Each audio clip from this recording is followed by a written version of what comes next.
আসন্ন এইচএসসি ও সমমানের পরীক্ষায় নকল ধরা পড়লে শিক্ষার্থী ও কেন্দ্র প্রধানের বিরুদ্ধে ব্যবস্থা নেওয়ার হুঁশিয়ারি দিলেন শিক্ষামন্ত্রী আনাম এহসানুল হক মিলন। সকালে ৪ শিক্ষা বোর্ডের কেন্দ্র সচিবদের সঙ্গে এক মতবিনিময় সভায় তিনি এই হুঁশিয়ারি দেন। মন্ত্রী জানান, আগামী বছর মাদ্রাসা ও কারিগরি বোর্ডের পরীক্ষা অভিন্ন প্রশ্নপত্র হবে। একই সাথে শিক্ষা ব্যবস্থার সময়সূচি পুনর্বিন্যাসের অংশ হিসেবে ২০২৭ সাল থেকে এসএসসি পরীক্ষা জানুয়ারি মাসে আয়োজনের পরিকল্পনার কথাও জানান তিনি। আরও জানাচ্ছেন রাজিন সালেহ। তাদেরকে ট্রেনিং করে পাঠাবো।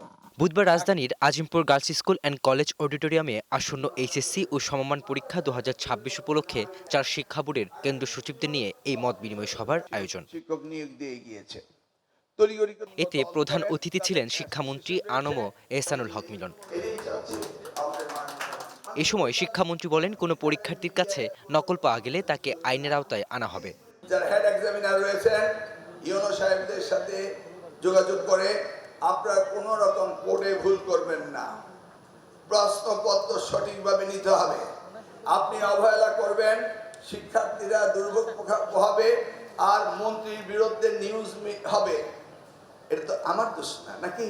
একটি রাষ্ট্র, একটি শিক্ষা মন্ত্রণালয় এবং একই সিলেবাস হওয়া সত্ত্বেও দেশের বিভিন্ন বোর্ডে আলাদা আলাদা প্রশ্নপত্রে পরীক্ষা হওয়ার কোনো যৌক্তিকতা নেই বলে জানান মন্ত্রী।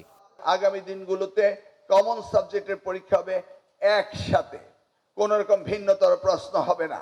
এবার আমরা ৯টি বোর্ডকে একত্র করেছি। শিক্ষা ব্যবস্থার সময়সূচি পুনর্বিন্যাসের অংশ হিসেবে ২০২৭ সাল থেকে মাধ্যমিক স্কুল সার্টিফিকেট এসএসসি পরীক্ষা জানুয়ারি মাসে আয়োজনের পরিকল্পনারও কথা জানান মন্ত্রী। প্রত্যেকটা প্রশ্ন বিধি প্রেস থেকে, তারপর যদি কোনো রকম দুর্ঘটনা ঘটে এর জন্য দায়ী কে হবেন বলুন তো দেখি। ঢাকা শিক্ষা বোর্ডের চেয়ারম্যান অধ্যাপক সৈয়দ মোহাম্মদ আখতারুজ্জামানের সভাপতিত্বে মতবিনিময় সভায় বিশেষ অতিথি হিসেবে উপস্থিত ছিলেন ঢাকা ৭ আসনের সংসদ সদস্য হামিদুর রহমান। Rajin Saleh, Global Television, Dhaka.